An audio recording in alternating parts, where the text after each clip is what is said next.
Hi friends, బాగున్నారండి అందరూని. ఈరోజు క్లాస్లో వచ్చేసి మనం సాదా బ్లౌజ్ని సింపుల్గా ఎలా కటింగ్ చేసుకోవాలన్నది చూద్దామండి.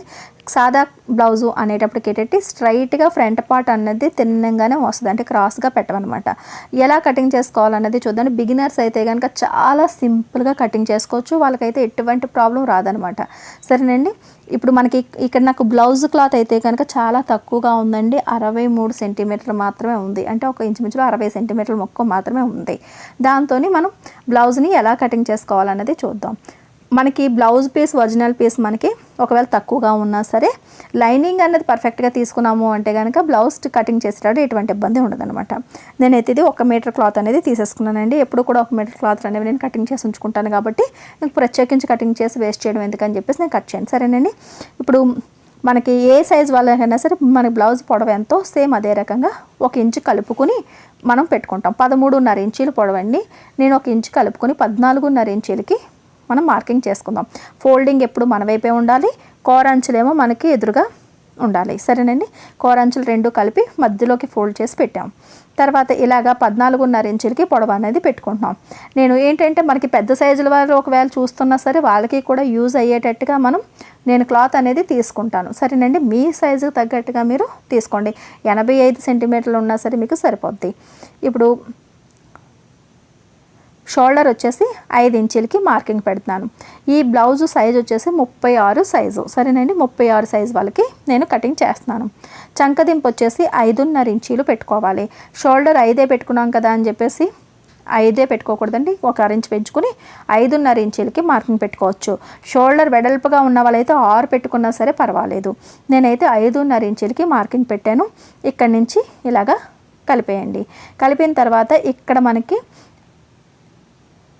చూసారు, ఇక్కడికి 1.5 ఇంచ్ అన్నది కార్నర్ పాయింట్ దగ్గర నుంచి మనకి చంక రౌండ్ తీస్తాం కదా, అదే రకంగా ఇక్కడ కూడా సేమ్ అదే రకంగా 1.5 ఇంచ్కి మనం చంక రౌండ్ అన్నది ఇలా కలిపేసుకోవాలి. చూసారు కదా, మరీ పైకి వెళ్లకుండా నెమ్మదిగా ఇక్కడే మనకి ఈ రౌండ్ వచ్చేటట్టుగా చూసుకోండి. దాని తర్వాత మనకి ఫస్ట్ సైజ్ ఏంటి అన్నది ముందు నేను నోట్ చేసేస్తాను. సైజ్ దగ్గరకు వచ్చేటప్పటికి చెస్ట్ మార్కింగ్ వచ్చేసి 36 అండి. అంటే సైజ్ అనేటప్పటికి మనకి చెస్ట్ లూజే ఉంటుంది. చెస్ట్ లూజ్ వచ్చేసి 36 ఇంచీలు. నడుము మళ్ళీ తర్వాత మనం మార్కింగ్ పెట్టుకుందాం. 36లోని 4వ వంతు 9 ఇంచీలు వస్తుంది. 36ని సగం చేసి సగాన్ని మళ్ళీ సగం చేస్తే 9 వస్తుంది. ఫోల్డింగ్ దగ్గర నుంచి ఈ ఆమ్ రౌండ్ దగ్గర చెస్ట్ మార్కింగ్ అన్నది మనం పెట్టుకోవాలి. తర్వాత ఖర్చులకి ఒక 2 ఇంచీల దగ్గరికి ఖర్చులు పెట్టుకోవాలి. అంటే 2 ఇంచీలు మనం కుట్లు కుట్టుకుంటాం కదా, దానికి ఎక్స్ట్రా మార్జిన్ కోసం అనమాట. ఇప్పుడు నడుము ఇప్పుడు ఏంటంటే నడుము ఎంత ఉందో అన్నది చూసుకోవాలి. నడుము మార్కింగ్ వచ్చేసి ఈ బ్లౌజ్కి 29 ఇంచీలు. ఈ 29ని సగం చేసి సగాన్ని మళ్ళీ సగం చేస్తే 7.5 ఇంచీలు వస్తుంది. ఆ 7.5కి మధ్యలోనే మనం డాట్ వేసుకోవడం కోసం అని చెప్పేసి నడుము దగ్గర 1 ఇంచు కలుపుకొని 8.5కి మార్కింగ్ పెట్టుకుంటాం. అంటే మీ నడుము ఎంత అయితే దానికి 4వ వంతుకి 1 ఇంచు పెంచుకుని నేను ఈ మార్కింగ్ అనేది చేసుకోవాలి. తర్వాత మనం 2 ఇంచుల ఖర్చులు అనుకున్నాం కాబట్టి ఇంకా 2 ఇంచుల ఖర్చులు అనేవి ప్రతి దగ్గర కూడా మనం మెయింటైన్ చేయాలి. అంటే ముందు వైపు చేతులకి, నడుముకి, చెస్ట్కి అన్నిటికీ కూడా మనం 2 ఇంచుల ఖర్చులు పెడితేనే స్టిచ్చింగ్ చేసేటప్పుడు 2 ఇంచుల మార్జిన్ అనేది మనకి మిగులుతుంది. తర్వాత ఈ 2 మార్కింగ్లు ఇలా పట్టుకొని కలిపేసుకోండి. ఇలా ఇంచు టేప్ అలవాటు లేని వాళ్ళు స్కేల్ యూజ్ చేసుకోండి. సరేనండి, దాని తర్వాత ఇప్పుడు మనం మెడ వెడల్పు ఎంత అనేది పెట్టుకుందాం. ఇక్కడ 2 అని రాసేసుకున్నారు అంటే తర్వాత మీరు ఒక టైం తీసుకొని స్టిచ్చింగ్ చేసినా సరే మీకు అర్థమైపోద్ది అనమాట. ఇక్కడ 2.5 ఇంచీలు అన్నది మెడ వెడల్పు తీసుకోండి. మెడ వెడల్పు చిన్న సైజ్ అయినా సరే ఎక్కువ తీసుకోవడం వల్ల భుజాలు జారవండి, షోల్డర్ పెరిగితే జారుతాయి. నేను ఎప్పుడు కూడా కటింగ్ చేసేటప్పుడు కూడా వ్యూవర్స్ అడిగే చిన్న చిన్న డౌట్స్ అన్నీ కూడా క్లియర్ చేస్తూ ఉంటాను. వీడియోని స్కిప్ చేయకుండా చూడండి. సరేనండి, ఇప్పుడు పైనుంచి కిందకి కనీసం నేనైతే 8.5 ఇంచీలు డీప్ పెట్టుకుంటున్నాం. సరే, అది మన ఇష్టం ఎంత డీప్ పెట్టుకోవాలన్నది. సరేనండి, చిన్న సైజుల వరకు మెడ వెడల్పు 2.5 పెడితే భుజాలు జారుతున్నాయండి, తగ్గించుకోవచ్చు అని అడుగుతున్నారు. అలా తగ్గించే అవసరం లేదండి, షోల్డర్ తగ్గించండి. సరేనండి, మీరు ఎక్కువ పెట్టుంటారు. కింద కూడా నేను 2.5 ఇంచీలకి ఇలాగ వెడల్పు అనేది తీసుకుని ఇలా స్ట్రైట్గా లైన్ అన్నది ఇలాగ మార్కింగ్ చేసేసుకోండి. చేసుకున్న తర్వాత ఇక్కడ ఇలాగ రౌండ్ షేప్ అనేది ఇచ్చుకోవాలి. మన ఇష్టం ఏ షేప్ కావాలనుకున్నా సరే ఇక్కడ మనం మార్కింగ్ చేసుకోవచ్చు. నేనైతే రౌండ్ షేప్ ఇచ్చేస్తున్నాను. సరేనండి, ఇప్పుడు బ్యాక్ పార్ట్ అన్నది మనకి కటింగ్ అయిపోయింది. బ్యాక్ పార్ట్ కటింగ్ చేసేటప్పుడు మనం లైన్ గీసుకున్నాం కదా, అదే లైన్ మీద కటింగ్ వచ్చేటట్టుగా చూసుకోండి. ఈ రకంగా మనం మార్కింగ్ అనేది చేసుకున్నట్టుగానే కటింగ్ చేసేసుకోవాలి. ఈ చూడండి నేను బ్యాక్ పార్ట్ని కటింగ్ చేస్తాను. ఇప్పుడు ఫ్రంట్ పార్ట్ కటింగ్కి ఏం చేయాలంటే ఇక్కడ చూసారు ఖర్చుల దగ్గర ఒక కట్టెలా పెట్టేయండి. ఇప్పుడు ఫ్రంట్ పార్ట్ కటింగ్కి ఏంటంటే మనం ఇలా పెట్టి ఇలా క్రాస్గా పెట్టుకుంటాం. కానీ ఇక్కడ ఏంటంటే ఫోల్డింగ్ వైపే ఉండేటట్టుగా ఇలా పెట్టుకుని స్ట్రైట్గానే మనం పైన బ్యాక్ కటింగ్ చేసుకున్నాం కదా, అదే రకంగా కింద మనకి సేమ్ అదే రకంగా పొడవుగా పెట్టేసుకోండి. పెట్టుకున్న తర్వాత ఇక్కడ నుంచి షోల్డర్ మార్కింగ్ ఏంటి, ఆర్మ్ డౌన్ మార్కింగ్ తర్వాత ఇక్కడ చెస్ట్ది ఫైనల్గా ఉన్న అంచుకి అదే రకంగా మెడ వెడల్పు, అదే రకంగా పొడవు కూడా మనకి ఈ పొడవు ఉంది కదా, ఈ మొత్తం పొడవు అంతా ఇలా డ్రా చేసేసుకోండి. చాలా సింపుల్ పద్ధతి అనమాట, ఎక్కడా కూడా మీకు తేడా రాదు. ఇలా పొడవు ఒకటి పెట్టేసుకోండి. ఆ తర్వాత ఇలా చెస్ట్ మార్కింగ్ కూడా అంటే మన ఖర్చులు కూడా ఒక మార్కింగ్ పెట్టి ఇక్కడ చంకదింపు దగ్గరికి ఈ కార్నర్ పాయింట్ దగ్గర కూడా ఒక మార్కింగ్ పెట్టండి. ఇప్పుడు అవన్నీ కలిపేసాము అంటే కనుక మనకి బ్యాక్ పార్ట్ ఎలా అయితే ఉందో అలా మనకి వచ్చేస్తుంది. ఇక్కడ నుంచి ఇలా స్ట్రైట్గా తర్వాత ఈ మార్కింగ్ నుంచి ఇక్కడికి ఇలా కలిపేస్తే మనకి ఆటోమేటిక్గా ఎల్ షేప్ అనేది వస్తుంది. ఇక్కడ మనం బ్యాక్ సైడ్ 1.5 తీసుకున్నాం కదా, ఇప్పుడు 6 ఇంచ్ తగ్గించుకుని 3.5 ఇంచ్కి మార్కింగ్ అన్నది చేసుకోవాలి. ఎప్పుడు కూడా బ్యాక్ పార్ట్ కన్నా ఫ్రంట్ పార్ట్ 6 ఇంచు చంకదింపు అన్నది దించుకోవాలి. సరేనండి. రెండు ఒకలా కటింగ్ చేయలేదండి అని కూడా అడుగుతారండి, బిగినర్స్ కదా తెలీదు. బ్యాక్ పార్ట్ ఉన్నట్టుగానే ఫ్రంట్ పార్ట్ కటింగ్ చేయము, చంకదింపు అన్నది అలాగే చేతుల దగ్గర కూడా లోతు అనేది తీస్తాం. తర్వాత ఇక్కడ చెస్ట్ దగ్గర ఫైనల్గా ఉన్న లైన్ ఎంత ఉందో అంతే నడుము దగ్గర కూడా పెట్టుకుని స్ట్రైట్గా లైన్ గీసుకోవాలి. ఇది మర్చిపోకండి. నడుములో 4వ వంతు అనేది తీసుకోము, ఎందుకంటే మనకి ఇక్కడ డాట్స్కి మనకి క్లాత్ కావాలి. సరేనండి. ఈ 2 ఇంచీల దగ్గరికి మనం ఇలాగా ఖర్చుల కోసం అని చెప్పేసి ఇలా లైన్ గీసేస్తే ఇది మనకి ఎక్స్ట్రా మార్జిన్ ఖర్చులకి వచ్చేసింది. సరేనండి. ఇప్పుడు మనకి మెడ డీప్ ఎంత కావాలన్నది చూసుకోవాలి. ఈ సైజు వారికి నాకు తెలిసినంత వరకు 6.5 ఇంచుల వరకు అయితే బాగుంటుంది. 7 అయితే కొద్దిగా డీప్ అయిపోద్ది. సరేనండి. 6.5 ఇంచులకి మార్కింగ్ అన్నది పెట్టుకోండి. దాని తర్వాత 2.5 ఇంచుల దగ్గరికి ఇలాగ వెడల్పు అన్నది తీసుకోండి. ఇక్కడ నుంచి ఇలా కలిపేసి పై మార్కింగ్ నుంచి కింద మార్కింగ్కి ఇలా లైన్ గీసేసిన తర్వాత ఇక్కడ రౌండ్ అనేది ఇచ్చేసుకోండి. చూస్తున్నారు కదా, క్రాస్ కటింగ్లో అయితే కనుక మీరు రౌండ్ తీయడంలో కానీ మెడ వెడల్పు తీయడంలో కానీ తేడా వస్తే కనుక చంక దగ్గర ముడతలు వచ్చినట్టుగా లేదంటే హుక్స్ల దగ్గర గ్యాప్ ఎక్కువ వచ్చినట్టుగా ఇలాంటి ప్రాబ్లమ్స్ అన్నీ వస్తాయి. అదే స్ట్రైట్ అనుకోండి, ఇలాంటి ప్రాబ్లమ్స్ అన్నీ ఏమీ ఉండవు. ఇప్పుడు కింద నుంచి ఒక 2 ఇంచులు పొడవు అన్నది తగ్గించేద్దాం. మనకి షేప్ కావాలి కదా, షేప్ బెల్ట్ కట్ట మనకి ఇంకా ప్లేస్ కావాలి కాబట్టి ఇక్కడ ఫస్ట్ 2 ఇంచులు అన్నది తగ్గించేసుకోవాలి. తగ్గించేసి ఇలా స్ట్రైట్గా లైన్ గీసుకోవాలి. క్రాస్ కటింగ్కి స్ట్రైట్ కటింగ్కి ఈ మార్కింగ్లో కానీ లేదంటే డాట్ మార్కింగ్లో కానీ ఎటువంటి తేడా ఉండదండి. ఇప్పుడు డాట్ మార్కింగ్ పెట్టుకుందాం. ఇక్కడ షేప్ కోసం అని చెప్పేసి ఈ లైన్ నుంచి పైకి 1 ఇంచ్ దగ్గరికి ఇలాగా మార్కింగ్ పెట్టండి. తర్వాత ఫోల్డింగ్ దగ్గర నుంచి గీత మీద అడ్డుగా 3 ఇంచీల దగ్గర చిన్న మార్క్ పెట్టి అక్కడ ఒక 6 ఇంచ్ కిందకి దించండి, సరిపోద్ది. ఇక్కడ నుంచి ఇలా ఈ 6 ఇంచ్ దగ్గరికి ఇలా మార్క్ చేసి ఇక్కడ ఫిట్టింగ్ లైన్ దగ్గర నుంచి ఇలాగ లాస్ట్ ఫైనల్ లైన్కి ఇలాగ షేప్ అనేది ఇచ్చుకోవాలి. చూస్తున్నారు కదా, నేను చూపించిన విధంగా ఇలా షేప్ అనేది ఇచ్చుకోండి. కరెక్ట్గా మీకు షేప్ అనేది వచ్చేస్తుంది. దీని తర్వాత మనకి ఈ మొత్తం ఫ్రంట్ పార్ట్ అంతా ఇంత ఈజీగా అయిపోయిందండి, కటింగ్ చేసేసుకోవడమే. సరేనండి. ఈ స్ట్రైట్ కటింగ్ అన్నది ఏ సైజుల వాళ్ళకన్నా సరే సెట్ అవుతుందండి. సెట్ అవ్వకపోవడం అంటూ ఏమీ ఉండదు. ఎందుకంటే మన డాట్ కానీ ఏది కూడా ఇంకా మనం ఏవి చేంజ్ చేయం. క్రాస్ కటింగ్లో ఎలా అయితే పెట్టుకుంటామో స్ట్రైట్ కటింగ్లో కూడా మనం అలాగే పెట్టుకుంటాం. అందుకని మీరేమీ ఇబ్బంది పడాల్సిన అవసరం లేదు. ఇలా కూడా ఒకసారి స్టిచ్చింగ్ చేసి చూడండి, అలా కూడా చేసి చూడండి. ఏది మీ బాడీకి బాగా సెట్ అయితే అది ఫాలో అవ్వండి. సరేనండి. క్రాస్ కటింగ్ బాగా సెట్ అయితే క్రాస్ కటింగే, స్ట్రైట్ అయితే స్ట్రైటే. 2 మోడల్స్ కూడా మనం నేర్చుకోవాలి. సరేనండి. 2 ఒకే రకంగా సెట్ అవుతాయి. ఇప్పుడు మనకి ఫ్రంట్ పార్ట్ కూడా అయిపోయింది కదా. ఇప్పుడు హ్యాండ్స్కి చూద్దాం, ఏమాత్రం క్లాత్ మిగిలింది అనేది చూద్దాం. నేను 1 మీటర్ తీసుకోవడం వల్ల నాకు ఎల్బో హ్యాండ్స్కే వస్తుంది. హ్యాండ్స్ కటింగ్ చేసే ముందు మనకి ఈ బ్యాక్ సైడ్ ఆర్మ్ రౌండ్ అంతా ఎంత ఉందన్నది ఫస్ట్ కొలుచుకోవాలి. ఇలా ఇంచీ టేప్తో కొలుచుకుని పెట్టుకున్నామంటే కనుక చేతి వెడల్పు కరెక్ట్గా వస్తుంది అనమాట. ఇది చూడండి, ఇలా ఇదంతా కొలుచుకుంటే నాకు 10.5 ఇంచీలు వచ్చింది. 1 ఇంచు తగ్గించుకుని 9.5 ఇంచీలు ఈ 4 మడతలు పెట్టుకున్న మడతలు అనేవి కరెక్ట్గా 9.5 ఇంచులు ఉండేటట్టు చూసుకుంటే హ్యాండ్ అనేది మీకు పర్ఫెక్ట్గా సరిపోద్ది అనమాట. ఇలా 4 మడతలు పెట్టినప్పుడు ఫోల్డింగ్లు అన్నవి మన వైపు ఉండాలి. ఇక్కడ నుంచి ఫోల్డింగ్ నుంచి చూసుకుంటే ఈ 9.5 ఇంచీలు అన్నది మనకి ఉండాలన్నమాట. కొద్దిగా తగ్గుతుంది. కొద్దిగా తగ్గినప్పుడు కొద్దిగా ఇలా 2 పొరలు మనకి ఇలా పైకి కిందకి తీసుకున్నామంటే ఇలా ముందు మన వైపుకి జరుపుకుంటే కిందనున్న 2 లేయర్లు అన్నది కరెక్ట్గా సరిపోతాయి అనమాట. పైన ఉన్న 2 ముక్కలకి మనం అతుకులు వేసుకుంటే సరిపోద్ది. చూసారు కదా, ఫోల్డింగ్ నుంచి 9.5 ఉన్నది. ఇప్పుడు ఇది తగ్గిన వాటికి మనం అతుకులు అనేది తర్వాత వేసుకుందాం సరేనండి. ఇప్పుడు పొడవు ఎంత పెట్టుకోవాలన్నది చూద్దాం. క్లాత్ మిగిలింది కాబట్టి నాకు చక్కగా 10 ఇంచీలు పొడవుని పెట్టుకుంటున్నాను. 1 ఇంచు కలుపుకొని 11 ఇంచీల దగ్గరికి మార్కింగ్ చేసుకుంటున్నాం. ఇది మోచేతి వరకు ఎల్బో హ్యాండ్స్ అవుతాయి. ఇప్పుడైతే ఎవరు చిన్న హ్యాండ్స్ వాడట్లేదండి, అందరూ కూడా ఎల్బో హ్యాండ్సే ఎక్కువగా వాడుతున్నారు. ఇప్పుడు ట్రెండీలో బాగా ఉంది సరేనండి. ఇప్పుడు ఇక్కడ నుంచి ఇలాగే అటువైపు నుంచి ఇటువైపు నుంచి కూడా 11 ఇంచీలకి పొడవు కరెక్ట్గా మార్కింగ్ పెట్టి ఇలా స్ట్రైట్గా లైన్ ఫస్ట్ మనం డ్రా చేసేసుకోవాలి.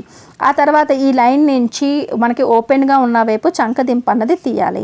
చంకదింపు తీసేటప్పుడు ఇక్కడ నుంచి ఇక్కడికి మనం 3 ఇంచీలకి మార్కింగ్ పెట్టుకోవాలి. 36 సైజ్ వరకు 3 ఇంచులు సరిపోద్దండి. అంతకన్నా ఇంకా పైన ఏ సైజ్ అయినా సరే 3.5కి పెట్టుకోండి.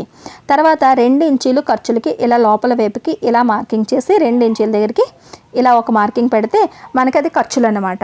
తర్వాత ఫోల్డింగ్ దగ్గర నుంచి చిన్న సైజ్ కాబట్టి 1.5 ఇంచుకి మార్కింగ్ పెడితే సరిపోద్ది. మిగతా వాళ్ళందరికీ కూడా 38 నుంచి అందరికీ 2 ఇంచుల దగ్గరికి ఇక్కడ మార్కింగ్ పెట్టండి. అప్పుడే రౌండ్ బాగా వస్తుంది.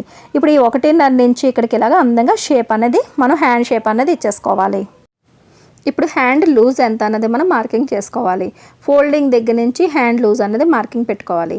ఈ హ్యాండ్కి మార్కింగ్ అనేది 5.5 ఇంచులకి పెడుతున్నానండి. 5.5 ఇంచులు లూజ్ అనమాట. అంటే మొత్తం రౌండ్ అంతా కలిపి 11 ఇంచులు. ఈ 2 ఇంచులు ఖర్చులకి. ఖర్చులు ఎప్పుడు కూడా మర్చిపోకూడదు. 2 ఇంచులు ఖర్చులకి అన్నది మనం మార్కింగ్ పెట్టుకోవాలి. లేదనుకుంటే మర్చిపోయామంటే కనుక కుట్లు కుట్టడానికి అసలు మనకి క్లాత్ ఉండదు అనమాట. ఇక్కడ నుంచి ఇక్కడికి ఫస్ట్ ఖర్చుల మార్కింగ్ అన్నది ఇలా పెట్టేసుకోవాలి. ఆ తర్వాత ఫిట్టింగ్ మార్కింగ్ అన్నది పెట్టుకోవాలి. ఫిట్టింగ్ మార్కింగ్ అంటే కుట్టి ఇక్కడికి రావాలన్నమాట. మనకి ఒరిజినల్ కొలతలు ఇంతవరకు ఉన్నాయి. మనకి 2 ఇంచులు అనేది ఎక్స్ట్రా మార్కింగ్లు అనమాట.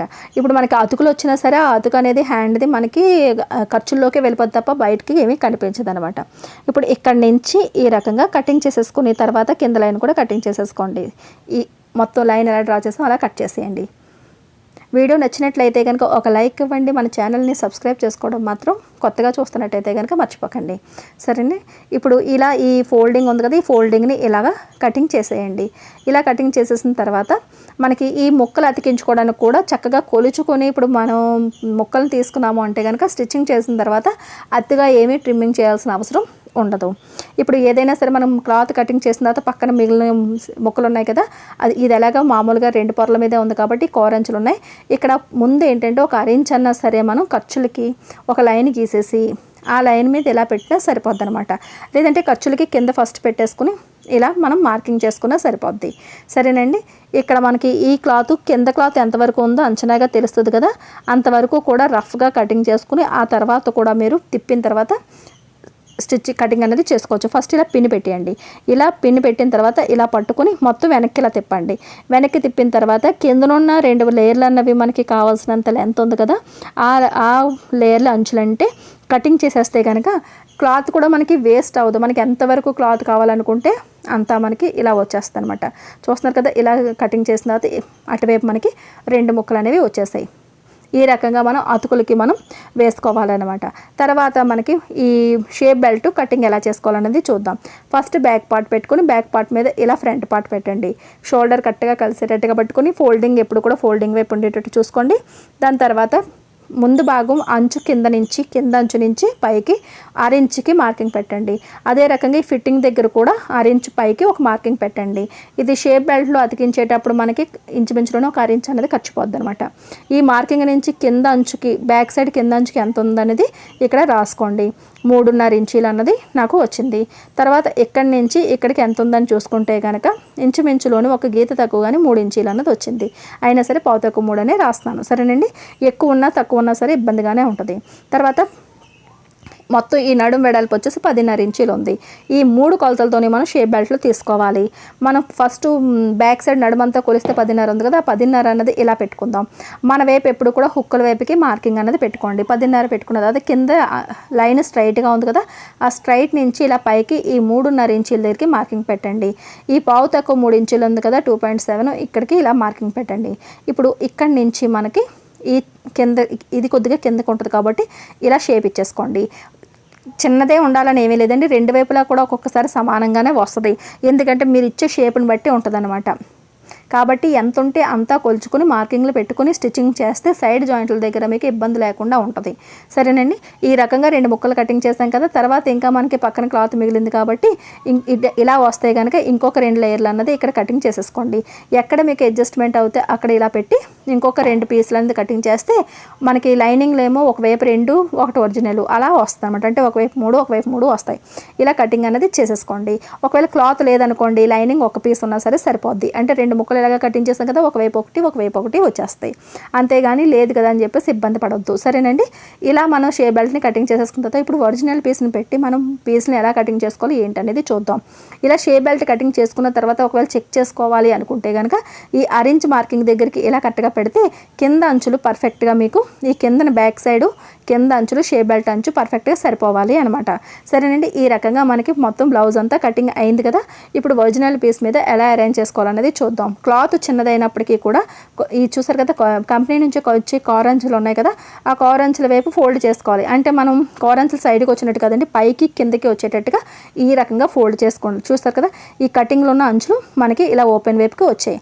ఇప్పుడు ఏంటంటే ఫస్ట్ మనకి ఫోల్డింగ్ వైపు ఉండేటట్టుగానే మనకి ఇది స్ట్రైట్ బ్లౌజ్ కాబట్టి ఇలా ఫస్ట్ బ్యాక్ పార్ట్ ఇలా పెట్టామా, దాని తర్వాత ఫ్రంట్ పార్ట్ పెట్టాలి. దాని కిందనే ఇలా ఫ్రంట్ పార్ట్ పెట్టుకోవాలి. ఎక్కడ కూడా క్లాత్ అనేది వేస్ట్ కాదండి, చక్కగా మీకు సరిపోద్ది. ఎంతకైనా 38 సైజ్ వరకు కూడా మీకు ఈ బ్లౌజ్ పీస్ అన్నది మీరు స్టిచ్చింగ్ చేసేయచ్చు. 2 ఇంచుల ఖర్చులు పెట్టుకొని కూడా మీరు స్టిచ్ చేసుకోవచ్చు. అలా ముందు భాగం వెనక భాగం కటింగ్ చేసేసిన తర్వాత మనకి ఇక్కడ ఇది మాత్రం క్లాత్ మిగిలింది కదా, మిగిలిన దాన్ని ఇలా 4 మడతలు ఇలా పెట్టేమో అంటే కనుక ఖచ్చితంగా మనకి సైడ్ని అతుకులు వేయాల్సి వస్తుంది. వెడల్పు తక్కువ కాబట్టి ఇంత మాత్రమే వస్తుంది. కాబట్టి తర్వాత మనకి పైన మిగిలిన కటింగ్ చేయగా హ్యాండ్ కటింగ్ చేయగా మిగిలిన క్లాత్లు ఉంటాయి కదా, ఈ పైన చూసారా ఇలా ఫోల్డింగ్ పెట్టేటప్పటికి ఆ మాత్రం క్లాత్ మిగులుతుంది కదా, ఆ క్లాత్లు గట్రా మనం అతుకులు వేసుకోవచ్చు.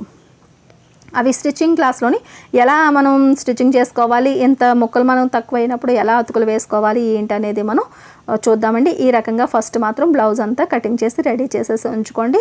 ఆ తర్వాత స్టిచ్చింగ్ ఏం చేయాలి, ఎలా డాట్స్ మార్కింగ్ పెట్టుకోవాలి, స్ట్రైట్ బ్లౌజ్కి క్రాస్ బ్లౌజ్కి ఏదైనా తేడా ఉంటుందా డాట్స్లోని ఏంటనేది వివరంగా తెలుసుకుందాం. వీడియో నచ్చినట్లయితే కనుక ఒక లైక్ ఇవ్వండి. మన లక్ష్మీ ఫ్యాషన్ వాళ్ళ ఛానల్ని కొత్తగా చూస్తున్నట్టయితే కనుక సబ్స్క్రైబ్ చేసుకోవడం మాత్రం మర్చిపోకండి. ఇప్పుడు ఇలా మిగిలిన క్లాత్ ఉంది కదా, ఈ మిగిలిన క్లాత్ మీద ఫస్ట్ షేప్ బెల్ట్ని కటింగ్ చేసేద్దాం. మనకి ఇంపార్టెంట్గా కావాల్సినవి ఈ పార్ట్స్ ఖచ్చితంగా మనకి కావాలి. కాకపోతే క్లాత్ వేస్ట్ చేయకుండా ఈ కింద నుంచి ఇలా పెడితే కనుక సైడ్ ముక్కలు మిగులుతాయి కదా, అవి హ్యాండ్ అతుకులకు సరిపోతాయి. అదే రకంగా ఫ్రంట్ పార్ట్ గట్ట కటింగ్ చేసినప్పుడు కొద్దిగా క్లాత్ సైడ్ని మిగులుతుంది కదా, అవన్నీ కలిపి మనం హ్యాండ్ అతుకుల్లోనే వేసుకోవచ్చు. సరేనండి, ఇలా చిన్న క్లాత్ ఉన్నప్పుడు ఏంటంటే అతిగా రఫ్గా కటింగ్ చేసి క్లాత్ని వేస్ట్ అనేది చేయకూడదు. ఇలా కటింగ్ చేసి షేప్ బెల్ట్ని తీసేయండి. ఎప్పుడు కూడా డబల్ ఫోల్డ్ మీద ఉండగానే షేప్ బెల్ట్ని కటింగ్ చేస్తే తారుమారు అయ్యే ప్రసక్తి ఉండదన్నమాట, నీట్గా వచ్చేస్తాయి. సరేనండి, ఇక్కడ ఫోల్డింగ్ ఉంది కాబట్టి ఫోల్డింగ్ని ఓపెన్ చేసేస్తున్నాను. ఇంతవరకు అయితే కనుక మొత్తం బ్లౌజ్ కటింగ్ అంతా అయిపోయిందండి. స్టిచ్చింగ్ క్లాస్ అన్నది మీకు నేను తర్వాత వెంటనే మీకు నేను షేర్ చేస్తాను. ఇంతవరకు కటింగ్ చేసి ఫస్ట్ పేపర్ కటింగ్ చేసి మీరు ప్రాక్టీస్ చేయండి. ఆ తర్వాత బ్లౌజ్ మీద కటింగ్ చేసి ఉంచుకోండి.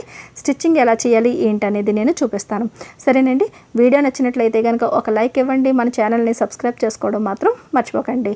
మళ్ళీ నెక్స్ట్ క్లాస్లో కలుద్దాం.